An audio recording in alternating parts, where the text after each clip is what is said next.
Hey everyone, welcome to the video, and I want to talk about motherboards from the sense of you're going to build a PC, you're looking at having someone build one for you, and you're trying to get an idea of what sort of parts you're looking for, okay? Obviously this video is going to be from the point of the average user, not someone who is going to be doing some form of extreme overclocking, but from the average user, whether that is grandma and grandpa, a gamer, a content creator. So the idea of the motherboard, there's a lot that really goes into it.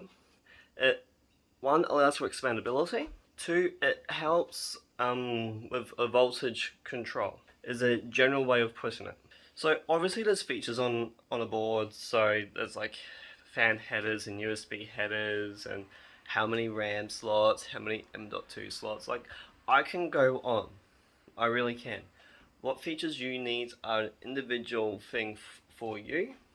I can't really go, well, you need this. What I will say is that if you're going with a higher end case, or even an average good looking case, doesn't have to be a high end, it can just be an average good looking case, that make sure your motherboard has a USB Type-C header, because a lot of cases are coming out with USB Type-C at the front.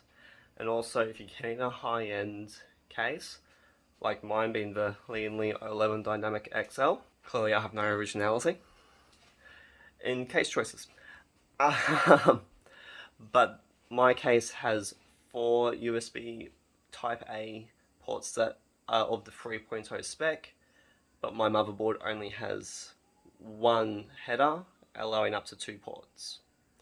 So I've actually got an adapter to go from USB 3.0 to 2.0, so 2 of my ports are running much lower end speed than what they could be doing.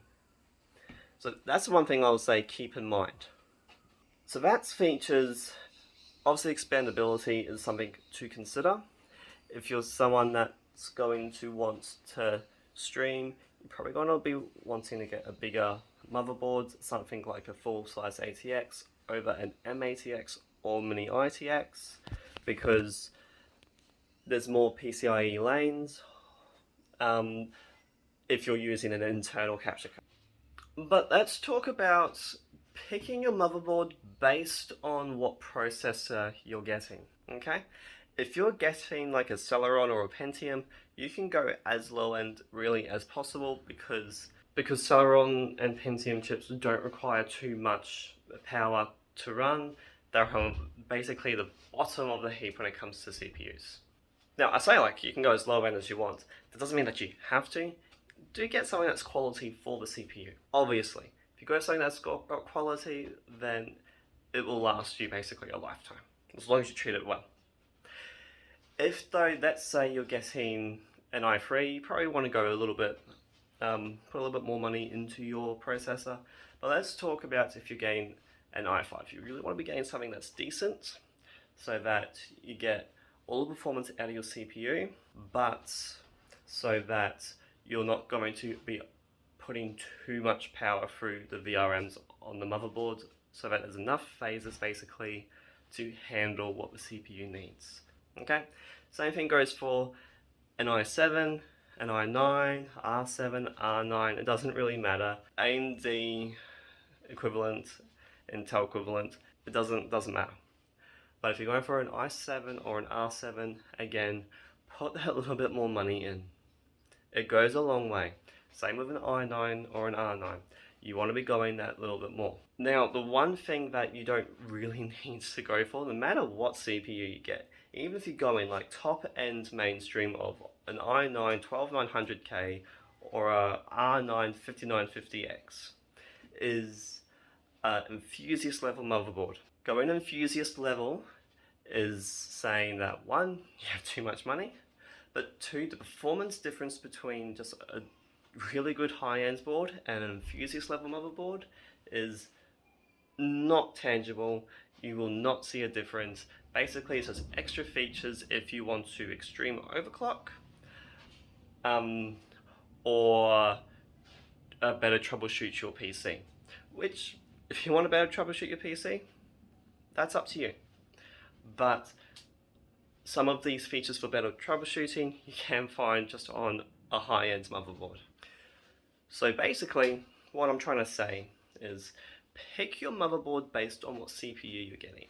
Get something that has the features that you need on it for both at the I/O panel and header wires on the board itself. But make sure that basically you're going price to performance. There is a difference if you, let's say you got an i9 and you put it on a cheap motherboard versus a high-end board. There is actually a performance difference for the processor. So basically, if you're going to be spending, let's say, let's put it this way. If you're going to be getting an i7 board, and I'm going to use Australian prices because that's just what I know very well. But if you're going to be getting an i7, CPU or an R7 CPU, maybe look at getting something, for example, like ROG Strix, let's go with 12th gen, but a Z690-E. They'll do the job really well, will do a decent job. Basically, that's their top of the line high-end board. Once you get to the Maximus series, you're reaching enthusiast level, where I would say the most that you want to go is the Hero, or whatever the lowest end lowest price Maximus board is for which CPU manufacturer. That's just using ASUS as the motherboard manufacturer as an example.